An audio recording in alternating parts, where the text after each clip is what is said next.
Welcome to the Club of Rome podcast, exploring the shifts in mindset and policy needed to transform the complex challenges we face today. My name is Kellerhoff. I am Program Director of the Club of Rome and leading the Reclaiming Economics Impact Hub. I am very pleased to welcome today Peter Blom. Peter is the former CEO of Triodos Bank, which won the Financial Times Sustainability Bank of the Year award in 2009 and has become a global reference for value-based banking. Peter also founded the Global Alliance for Banking on Values in 2009 and was a chair of the board in 2021. Alongside many other things, Peter is a member of the Executive Committee of the Club of Rome and chair of the Rethinking Finance Impact Hub, which aims to contribute to the evolution of the financial system so it can serve the transformation of our economy to achieve human well-being within planetary boundaries. Welcome, Peter. Thank you for being here. Thank you for joining. And let's start with a general question on the Club of Rome, to which you became a member in 2015. What motivated you to join the Club of Rome back then? Well, what motivated me to join was actually the invitation I got, and I was very surprised by that. And what I was surprised of that people said to me from the Club of Rome, you're relatively young. I just have then become 50. But anyway, you have a good track record, so we are very happy to have you in the club. So that was, I felt very honored as an useful new member to the club, and really was happy that I could contribute to the thinking of the Club of Rome. What in that time was not so exposed anymore as it was in 1973 when I read as a very young guy this first book, Limits to Growth. But I've seen in the last, I would say, decades that there has been an increasing interest in the Club of Rome thinking, and that actually are doing very well in transforming this idea of limits to growth to a more system change approach, what is needed today and tomorrow. Very good. And you mentioned the Limits to Growth already, published in 1972 by a group of MIT researchers. And the Limits to Growth spoke about the material limits to growth on a finite planet. Now, your background is in banking and finance. What is the connection of finance and the financial system to this boundaries of growth on a finite planet? Yeah, actually, if you look back at this report, it's quite a linear approach. It's not a circular approach at all. It's a quite linear approach. But first, we had to be more conscious and aware of the linear limitations of our system before we could really think about the circular approach we need today. And in banking, it's very important, in finance, very important that you don't look only to the next 2 or 3 months, although that happened more and more in banking, but the next 5 to 10 years. So limits to growth, what is possible, how you can grow your business in a sustainable way is highly relevant for banks. It was already in the 80s when I started my career in banking, but it's even more today. So circular thinking, not only counting on growth, also considering that substitution from sustainable business to more sustainable business is a very important aspect of banking today. And so I think the Club of Rome's thinking about system finance is highly relevant for the financial industry, the financial sector. And you mentioned already one point of finance very often connected with is that it demands short-term financial returns. Before we come to the broader systemic shifts of the finance system, is it even possible as kind of one player to change the game? So if the rules are in such game that they value short-term returns, how easy is it to change that as one player in this industry? I think you cannot change yourself, the whole system, as one single financial institution. That is one of the reasons when we founded this Global Alliance for Banking on Values, I realized already 20 years ago that we did quite well and grew very well as a bank, that just being one bank growing is not enough to change the system. Maybe with an alliance we could contribute. And I think that is happening at the moment. And that's I'm also very happy that the Global Alliance is so successful at the moment. But I think what you can do is stretch. You can say from getting even more short term, you can make it slightly more longer term. and can make clear that maybe it's not the next year you're only looking at, but the next 5 years, the next 7 years, maybe the next 10 years.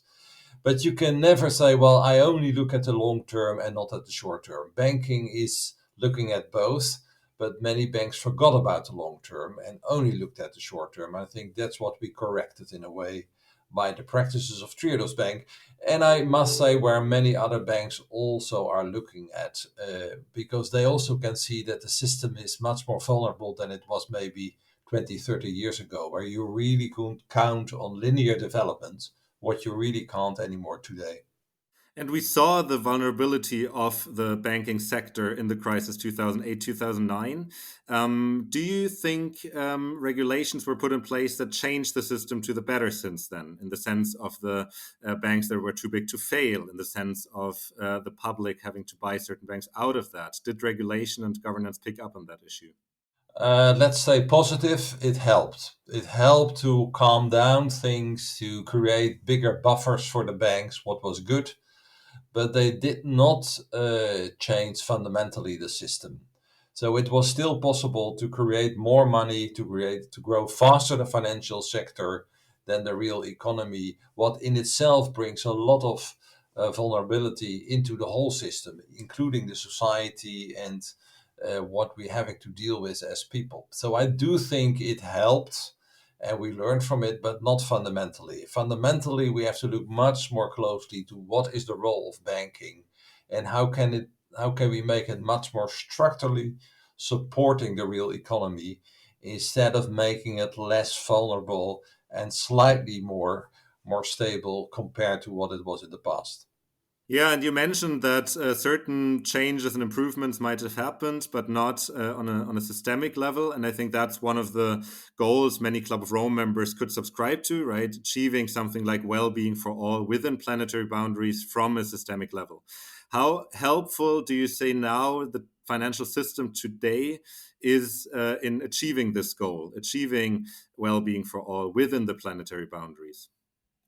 Well, I think what is a very important notion in this whole financial debate, I would say, is that you can talk about finance change. And that's what we learned as banks. We really started to focus on different asset classes, made some parts of the economy greener, also thought it was a very interesting new sector for the banks. But what we didn't look at on a financial system level in change finance. How do we change the finance system altogether so we can more structurally avoid that we are still financing brown assets and not green assets? How do we not continue to tweak a little bit the current system while we are not really addressing the more systemic questions? It's not enough to finance change, but actually to change finance. And that was a title as well of a paper you co authored last year entitled From Financing Change to Changing Finance. And one of the starting points there is that you speak about the financialization of societies. Could you briefly explain what that financialization is and maybe also how we got there? I think if you look at the volumes in the financial sector, you see an incredible growth. Where in the banking sector, in let's say in the Western world, it was only a percentage of the gross national product. What we did in the financial sector in banking, and now we have sort of 3, 4 times gross national product. So the importance of the financial industry has become major. We depend on it with our pensions. We depend on it as businesses, as citizens for taxes, and so forth and so on. So we financialized a lot of things and we became dependent on it. And it's a little bit abstract. What do we mean by that? And I think many things we take for granted now and who function in the real economy sphere have been discovered by financial institutions, by asset managers, including CO2, carbon emission markets, and biodiversity, and you name it. Everything can be financialized and be brought to a market. And I think we have to think much harder about where a market is a good thing to help to allocate resources and where markets only create more dynamics and more growth and actually create a problem because there is a market for it. So I think that is something what the Club of Rome should do, really make clear where markets work and where they don't work. It's very clear it's too easy to create markets for financialized products, and biodiversity is one of them they're thinking of at the moment. And it's not because we think we can help biodiversity to grow, it's more to make money out of it.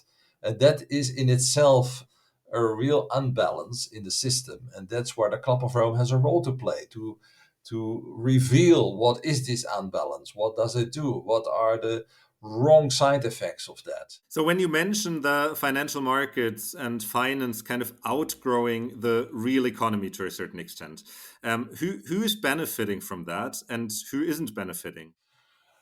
To a certain extent, on the short term, we all benefit from it.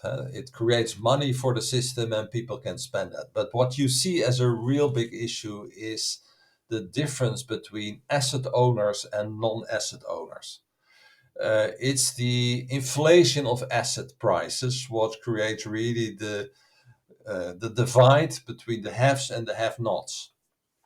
You can see it in Western countries, you can see it on a global scale between emerging markets, poorer countries, and Western countries. When you have certain assets you can value, then you are well off because, in a way, they follow the the money in that sense, and people are secured. Simple, if you are renting a house, you have a real issue, rent go up every year. If you buy a house and pay off your mortgage, your asset become more and more and more valuable. So you see really a social divide between the haves and the have-nots, and I think that's a real serious problem we should avoid. And that is what financialization and fast-growing markets, creating too much money in the market, what it does really. It's not stable. It makes the differences much bigger than we want them to have, and that creates unrest on a global level, also on a national level, even on a very local level. And in all that unrest, people get more fearful. They don't know, can they live tomorrow? Can they live next year? And therefore, the real serious questions like the climate change, like biodiversity, like resources questions are not taken serious enough because it makes people think and feel more short term. And that's a really, really distractor from looking at the real issues we have to look into. So it has a big effect indirectly on dealing with the bigger issues, I would say. And now you already mentioned the interests in the game, why people want to increase the value, share the value asset, looking for that. Now, being coming from a Club of Rome perspective, we know it's usually not the individual, but individuals behave according to incentives the system gives them. Donella Meadows, basically one of the main authors of The Limits to Growth, always thought about the leverage points in a system that can change these incentives and that can change then also individual behavior. What would you say are these leverage points in the rethinking finance dimension to really achieve system change and not just individual change? Well, I think what is so interesting about the approach of Donella Meadows is that she really not is saying, well, it's only about big ideas, paradigm shifts. It's also about changing the practices day to day. And on the spectrum of the 12 levels of Donella Meadows, I think you can see the whole spectrum of finance change to change finance. And I think what we have been trying to do with our paper and with us many others like the Beyond Bretton Woods movement and so forth and so on, we have tried to bring it more up of the ladder of Meadows and think more about the paradigm shift that is needed. What means a new approach to money, a new way of thinking about money, a new way of looking at what the role is of financial institutions. I think there are many things we just need as businesses in the real economy, but finance is something we have created and it's sort of gone out of hand. We now have to sort of relook at it and say, well, in what service Do we have actually these financial institutions? Can they be privately owned? One of the questions we also raise in our paper.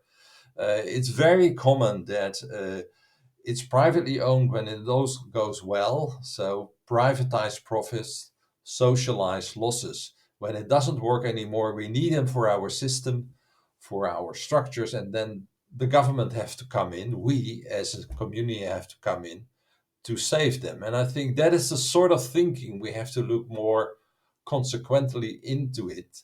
And I think many bankers actually understand that, and many financial people understand that.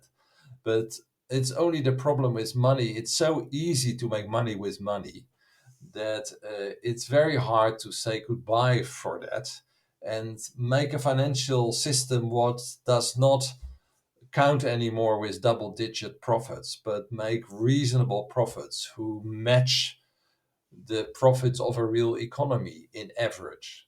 And you make a very good point on the privatizing wins and socializing losses, which also shows that we often speak about bubbles and specific aspects of the financial system and disconnecting the financial system to the real economy.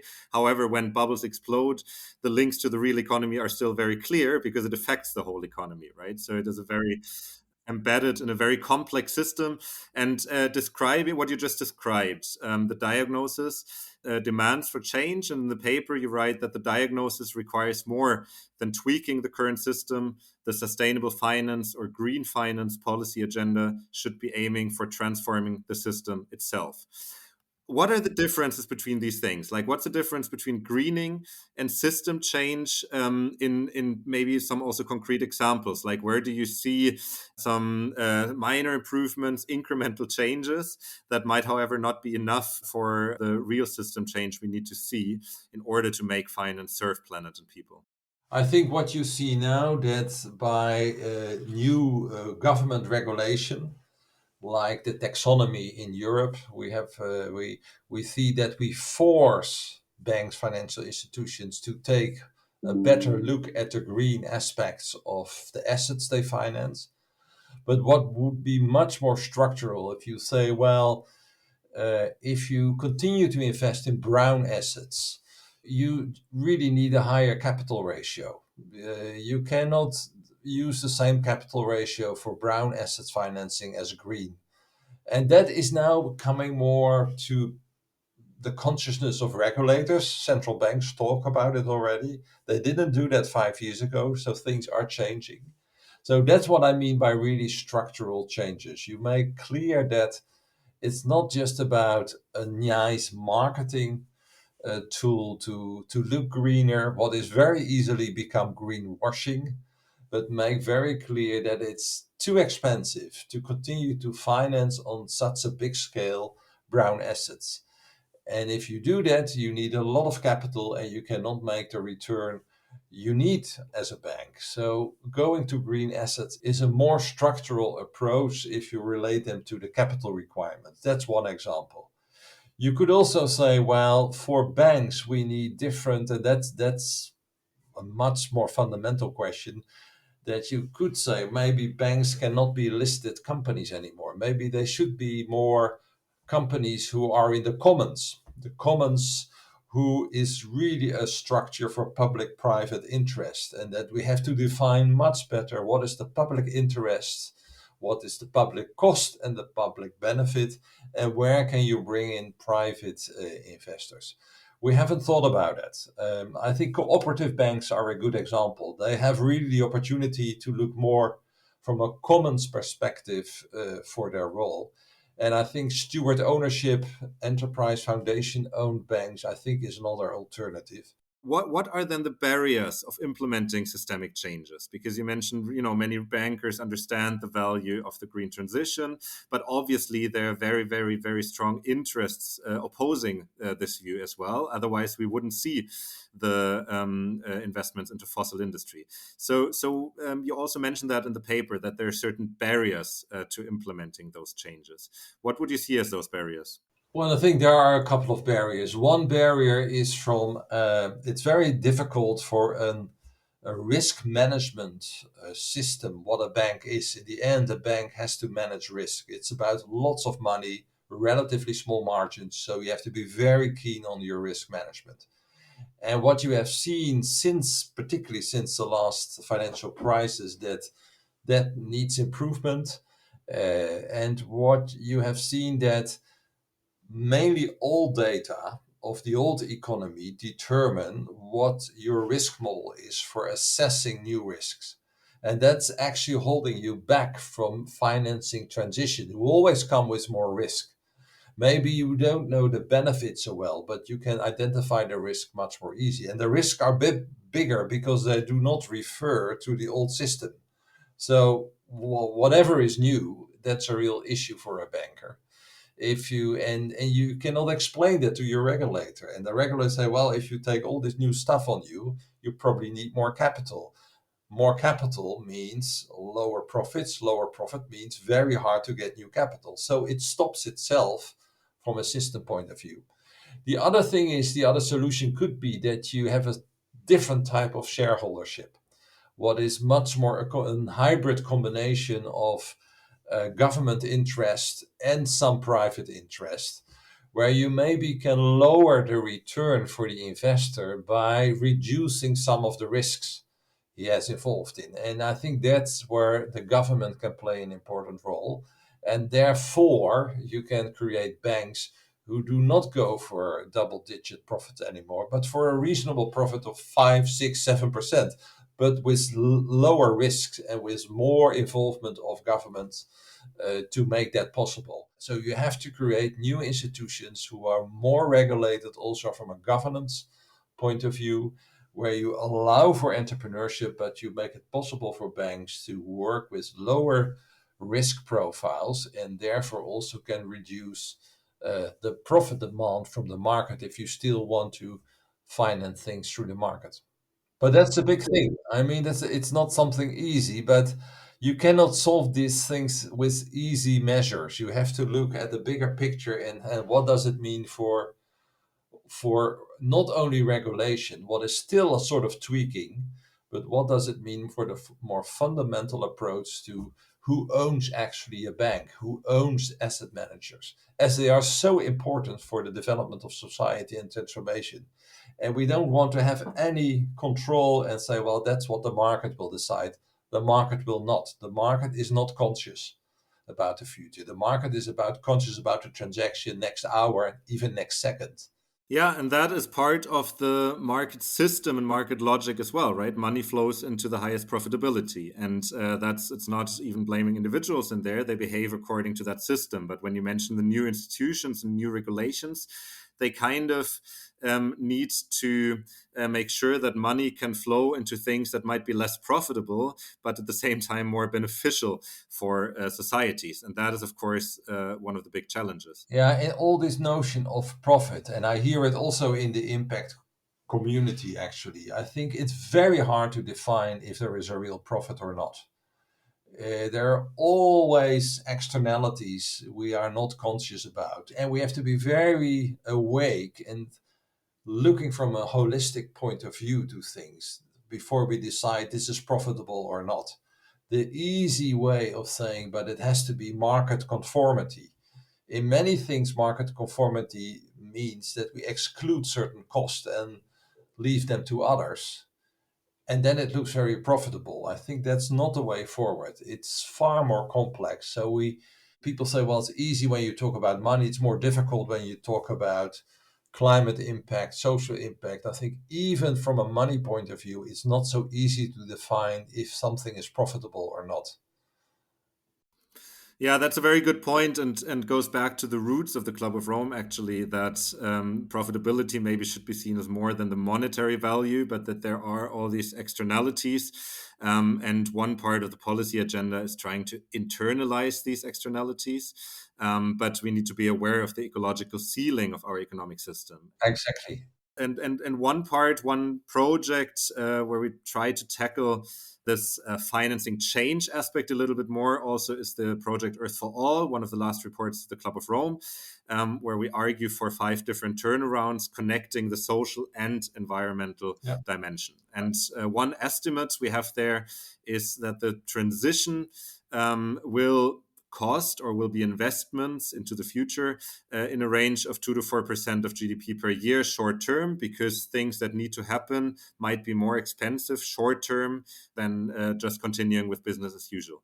So if we speak about these enormous amounts of kind of changing capital and work from one sector to the other, how do you see a split in that between public finance and private finance? Yeah. Because we speak often about the public dimension of subsidies, of investments, of states, as we see it also with the Inflation Reduction Act in the USA to starting this transition. But of course, private finance plays a big role. So how do you see that split? I would say we should make it not absolute. So that's why I think, particularly where I come from, the Netherlands, they have this funny idea that things have to be made ready for the market.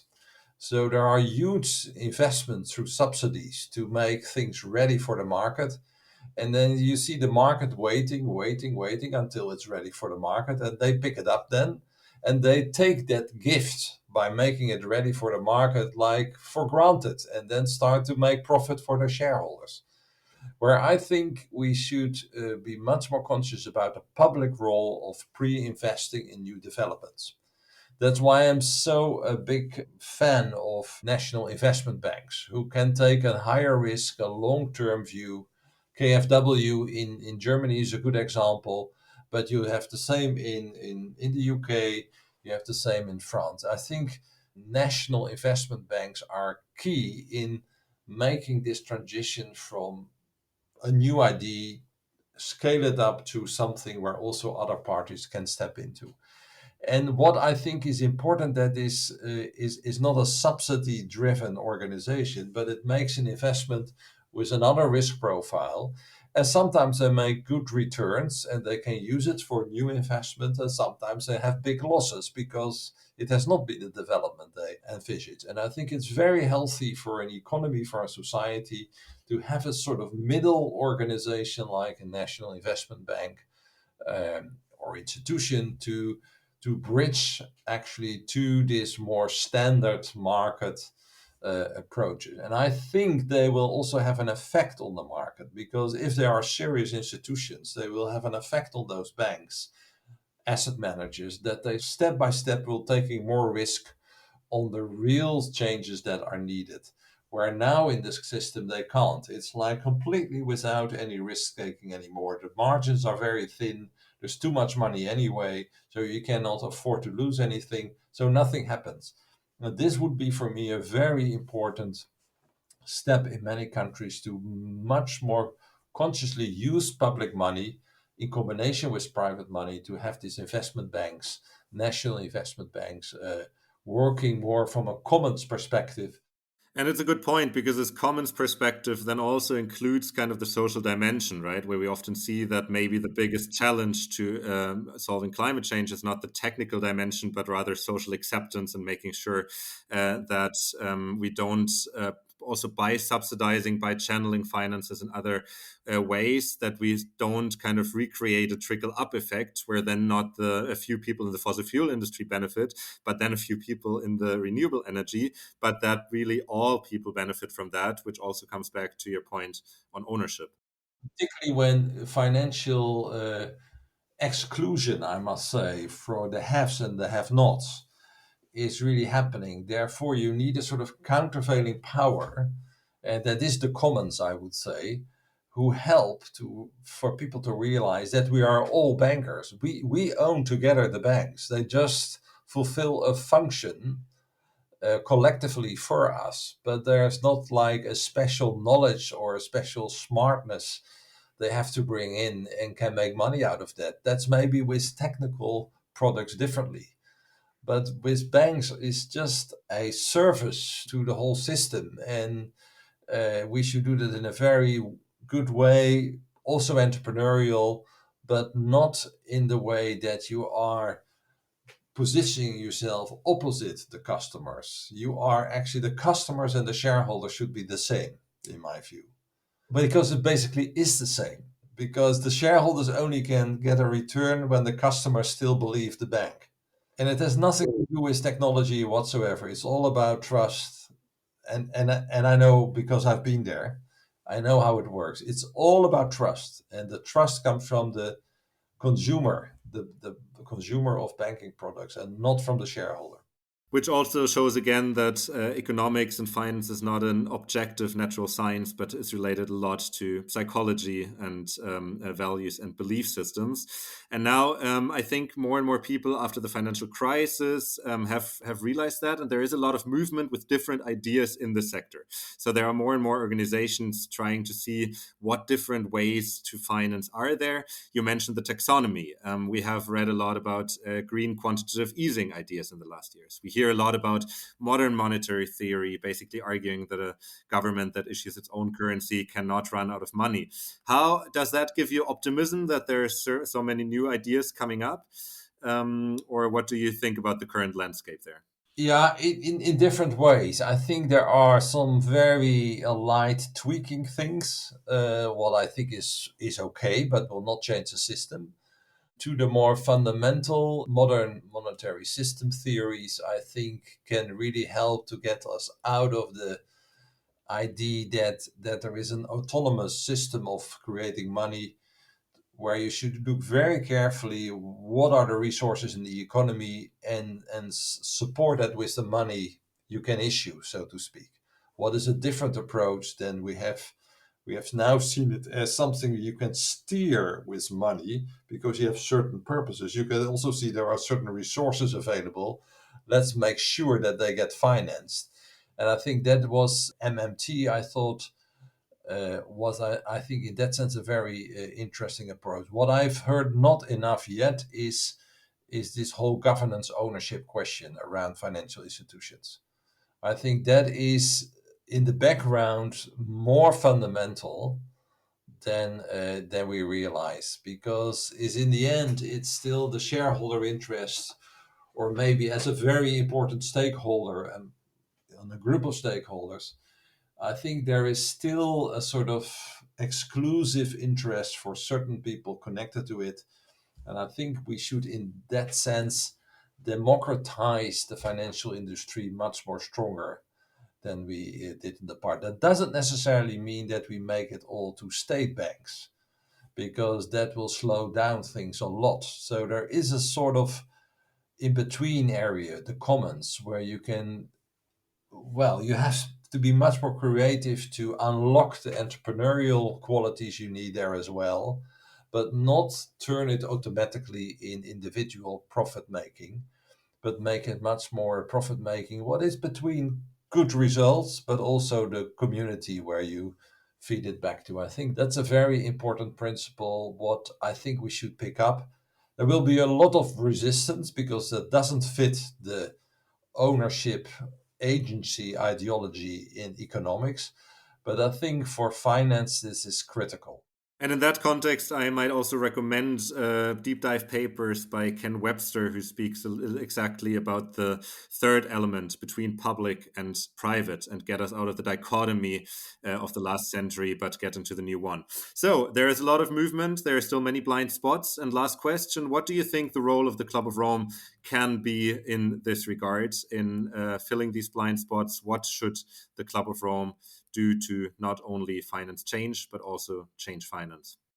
Well, I think in isolation, only to deal with change finance doesn't make a lot of sense. We simply have not the background as a Club of Rome to come up with lots of new ideas in finance, but put it in the bigger picture of system change and do not speak about an isolated financial crisis. A financial crisis, first of all, is the result of crisis in other areas.